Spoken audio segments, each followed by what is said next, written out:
Hi, I'm Anthony. And I'm Renee. And we are the voices and channelers behind Blue Soul Earth. Welcome to our Blue Soul Wisdom series. Today, we're going to talk to you about karma. Karma is often misunderstood. It is something that holds imprints, if you like, in people's minds across cultures, right? It's not just Eastern traditions that focus on the notion that as human beings, we have karma and we bring karma with us from a past incarnation into this one. But what does it really mean, and how do we hold it, right? How do we actually hold the idea of karma? I think a lot of people think about karma as something bad, or that they did something wrong and so they're being punished for it in this lifetime and they have to overcome it. But I don't think our guides think about karma in the same way. Let's see what they say. So now we're going to bring our guides through and have a chat about karma from a spiritual perspective.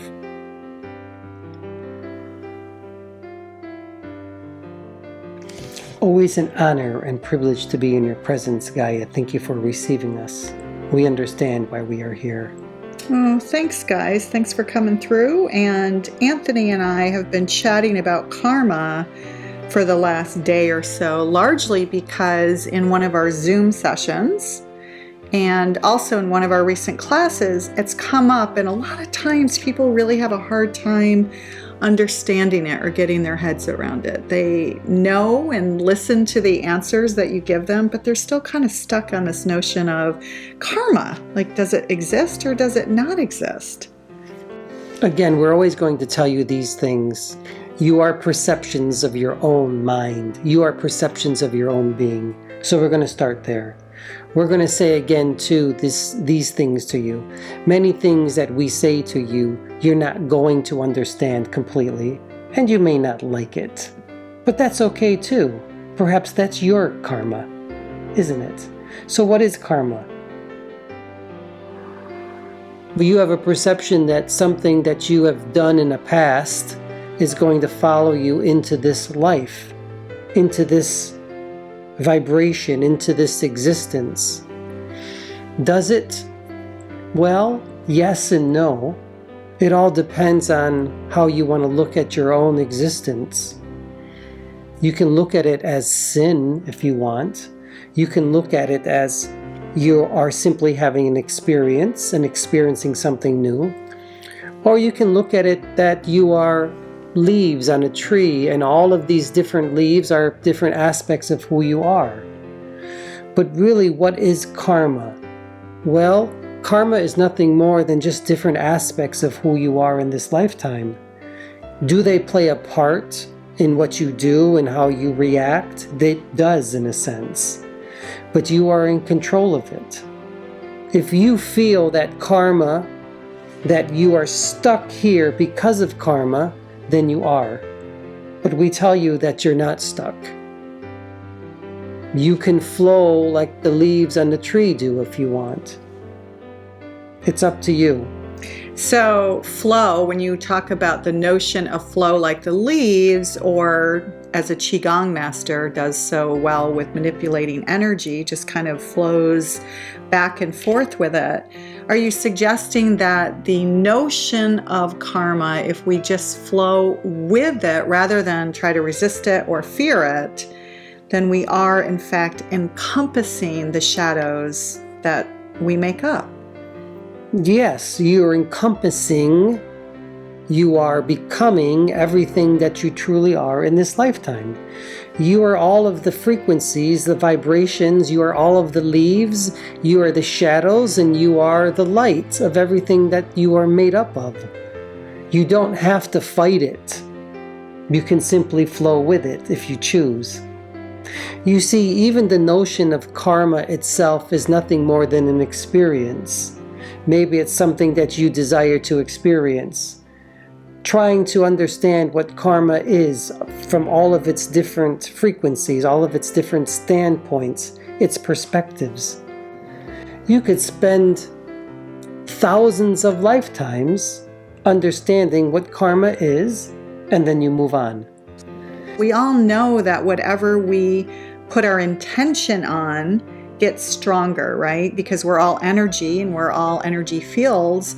So whatever we think, whatever we say, and whatever we do has a ripple effect on our own bodies and our own lives, but also has a ripple effect on everything else in this planet and in the universe itself. So if that's true, then if we give the idea, or if we think about karma and give credence to it, or give energy to it, or give focus to it, then it just grows.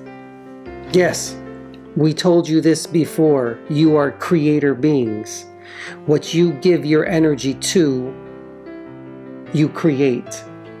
You can create anything you want. You can create a god and a goddess if you choose. Continue to bring your energy to it, and it becomes manifest. But if you don't bring your energy to it, then it no longer will exist.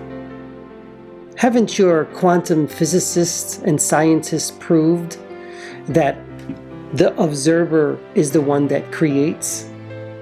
Well, the observer has an impact on what's being created. Yes, that is true. But the observer is actually creating it as well. You are creating your own experiences at this very moment. We are just here again to remind you of that. Even though you may not believe us or even understand us, that too is okay. Perhaps that is your karma. So how do we speak to, while having respect for Eastern philosophies, belief systems, traditions, and religions, who still do believe in karma? And it's not just in the East. I mean, there's certainly people in the West who also believe in karma. How do we have respect for that as an idea or as a notion, but also avoid getting trapped by getting pulled down from the negative ideas that we have, or perhaps notions that we have negative karma following us in this life? Well, first of all, as we've said before, there are so many different paths to understand who you are in this lifetime. There's no reason to disrespect anybody's ideas, but simply to understand where that individual is coming from. Would you disrespect the indigenous of your own country, your own land, for doing and becoming who they are, and saying, well, that it's not true, that the land in which they live and that which you live on, there is no connection? You would not say that, would you? We definitely would not. And while we may not use the words Mother Earth and Father Sky, although we do actually use those words, but you still understand the connection. We still understand the connection regardless of what language we use. So they're getting to understand who they are and their connection to the earth and to the universe in their own unique way. Karma does it as well. Eastern philosophies, Western philosophies, Eastern religions, Western religions, they all have their own unique way of getting there. You choose how you want to do it. Right, whether you call it, the law of cause and effect, which sometimes karma is referred to as the law of cause and effect, or universal natural laws of the universe. I mean, there's always that. And there's also the Hermetic, as above, so below, right? All of these kind of play into the consequences of our actions do have a ripple effect and impact our outcome, whether it's in this incarnation and existence that we are here in this physical body, right, in the here and now, or whether it's in a past life. In a manner of speaking, that is correct. We could speak to you about cause and effect. Does it even exist? The laws of these universe? Well, there are laws of this particular universe that apply here, but do not apply in other universes, you might say. Does cause and effect truly happen? In a manner of speaking, yes and no. We say yes and no because what you project is what you create. Is that cause and effect? For us, no. It's simply an experience. For you, yes. Because what you see, what you feel, you can also create. So, because for you as human beings believe that cause and effect has an outcome, then it does. But for us, it doesn't. You don't understand. There are others who do understand the simple sense of just existing, being. That with just being, there's nothing else. So if just being, my gosh, right? That is just the beautiful thing of both surrendering to what is, and also when we surrender, we quiet the mind. And so when we quiet the mind, there is just what there is at any given moment.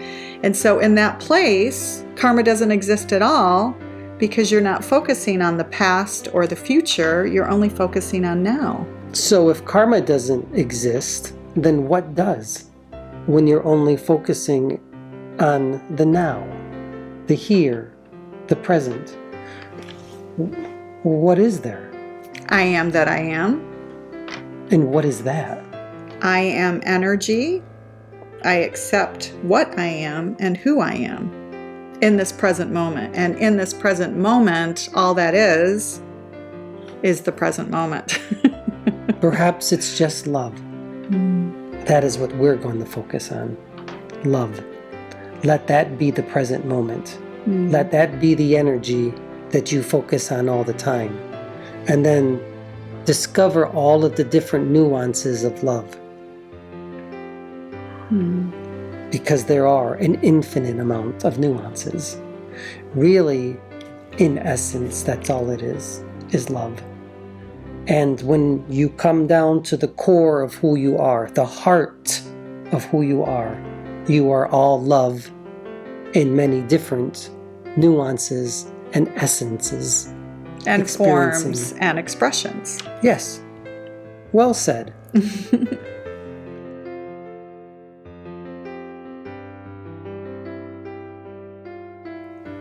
Now we're going to slice in a very short segment from another video that we did with Magdalene specifically on karma. She has a very interesting take on karma. What does a modern version of karma look like? Well, there really isn't a modern version of karma. Karma is karma, and it will always stay karma. But you can evolve as a species, as a consciousness, to something that goes beyond karma, if you choose.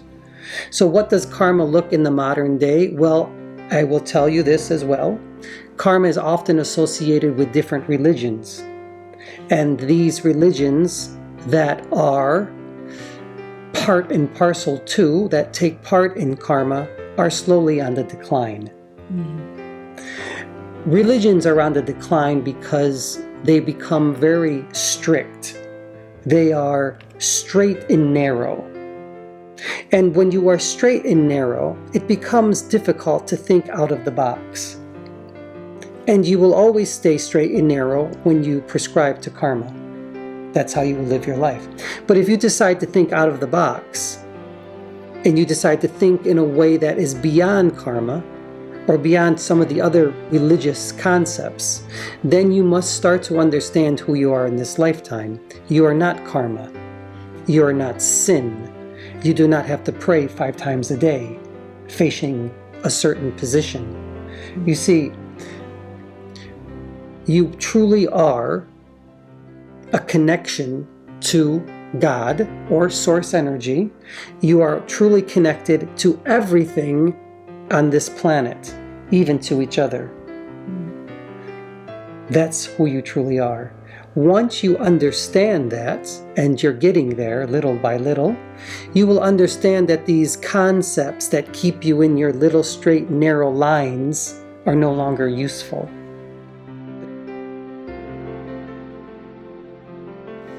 Is that good? Yes. Good.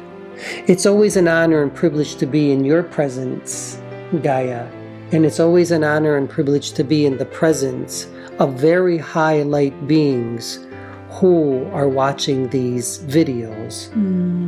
We are here in service to all of you, as you are in service to us. What is given is received, and vice versa. That plays very well with what you often tell us, which is it starts with self-love and it starts with self-healing. For when we heal ourselves, we heal others. And when we heal others, we heal ourselves. Should we step back now? Thanks for coming through. We appreciate your insights. Thank you for receiving us. It is our honor and privilege to be here. Bye-bye for now. Okay.